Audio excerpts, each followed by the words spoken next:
The markets closing after a day rocked by shaky economic news. But take a look at this. The Dow, the S&P, and the NASDAQ all closing in the green.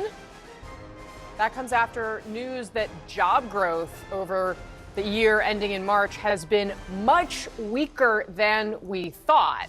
The International Monetary Fund put U.S. recession odds near 40%, but prices still climb, stores still close, and tariffs act like a tax. What breaks first, your budget or your job?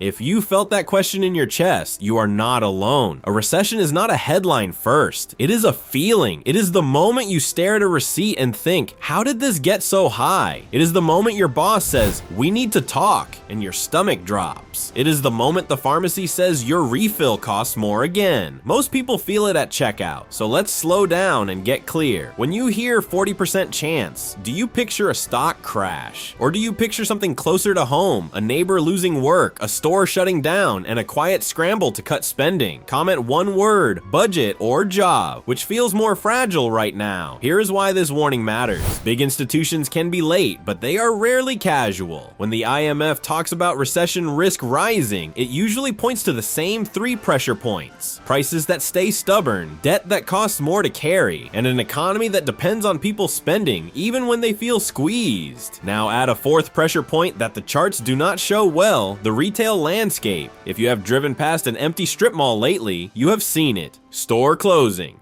Final days. Everything must go. The president was right, and this is why we need new leadership at the Fed, and this makes it very clear that President Trump inherited a much worse economy by the Biden administration than ever reported. Those signs are not just sad, they are a signal. When stores close, jobs vanish, then options vanish, then prices can rise because competition disappears. Have you noticed more closures where you live? Comment your state and one store you lost. Here's a small example of how fast this is moving. Big chains are trimming locations. Wendy's said it plans to close roughly 5% to 6% of its US stores in early 2026. And recent retail sales data showed spending can stall. When sales go flat, stores cut hours first, then jobs. Let's talk about the part that makes this feel personal: essentials, food, rent, and medicine. This is where people feel recession pressure first. Even when inflation cools on paper, your grocery bill can still feel like it climbs. Why? Because cooling does not mean cheap. It can mean prices rise slower, but they stay high. Think back to your last grocery trip. Did you buy less or did you pay more? Or both? Comment less, more, or both. Now, layer in policy. In early 2025, the IMF flagged tariffs as a real risk to growth and prices. Tariffs sound distant, like something that happens in Washington and on ships. But to a normal family, tariffs show up as higher costs baked into everyday goods. When a tariff hits a part, or a material, or a shipment, that cost often travels down the chain. It ends at the register. So ask yourself one direct question: if prices jump again this spring, what do you cut first? Eating out, travel, gifts, or even your health visits? Tell me in the comments. No shame. Real answers help people feel less alone. Still spending money. It's a little bit different depending what income set they're coming from. They still have jobs. Now you just gave a big number, so consumers tend to react to that. So the consumers weaken, confidence weaken, corporate profit is still up.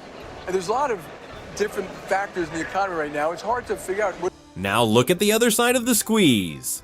Debt.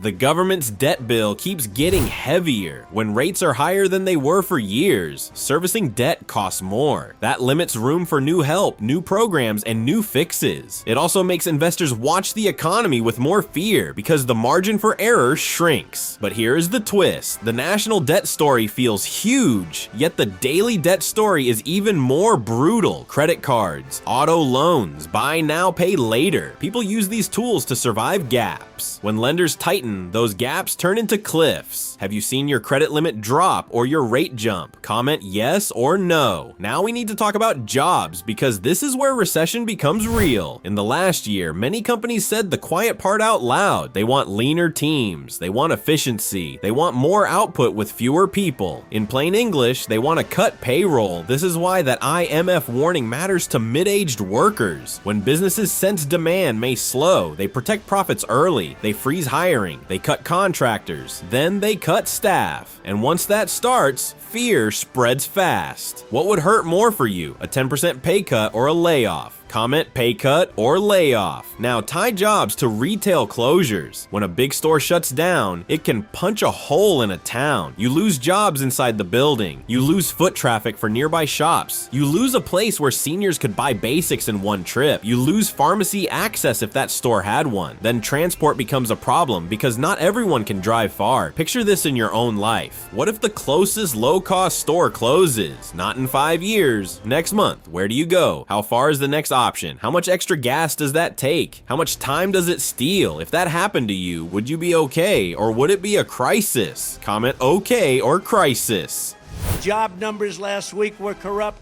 Did you see? They added 818,000 fake jobs on to try and make their numbers look better. Now let's talk about food banks. In many places, lines have gotten longer. Some food banks have warned they face higher demand and higher food costs at the same time. That is a brutal mix. If more families need help, but donations and supply do not keep up, the strain grows. This is not a rare story anymore. It is becoming normal in too many towns. Have you seen a food bank line in your area this year? Comment seen it or not yet. So where does a recession start in a system like this? It can start with one small change. A store closure, a reduced shift, a copay that doubles, a car repair, a rent renewal that jumps, a credit card that gets cut, then the family pulls back, then the next business feels it, then layoffs spread. It is a chain reaction. That is why 40% is not just a number. It is a warning that a lot of dominoes sit upright right now. Now, you might be wondering, if it is this bad, why do markets still look fine? Because markets can float on confidence longer than households can float on cash. Also, the people at the top feel the squeeze later. They have savings, they have assets, they have options. Most families have a smaller buffer and a bigger set of bills that cannot wait. Do you have 3 months of expenses saved right now? Comment yes, no, or working on it. Let's make this practical. If recession risk is rising, what should you do without panic? First, audit your fixed costs, the bills that hit even if you do nothing. Rent or mortgage, car, insurance, phone, subscriptions. Pick one you can cut or renegotiate this week. 1, not 10. 1. Second, protect your job position. That does not mean living in fear. It means reducing the chance you are first on the list. Save proof of your wins. Take on work that touches revenue or customers. Learn one tool your team actually uses, not a trendy one. Third, build a buffer for essentials. Food, medicine, fuel. Even a small buffer can change how you feel in a crisis week. And feeling steady helps you make better decisions. Now here is the hard part. We need to talk about the lie many people hear. Everything is fine. If you are told that while your costs rise and your town loses stores, you start to feel crazy. You start to doubt your own eyes. That is how people get left behind. They stop trusting their instincts. So I want to ask you something personal. Do you feel like leaders understand what daily life costs right now? Comment they get it or they don't. If you are still here, you already know the answer to the title. The US economy is not collapsing in one dramatic day. It is cracking in slow motion for a lot of families. And recession risk rises when cracks spread, not when headlines scream.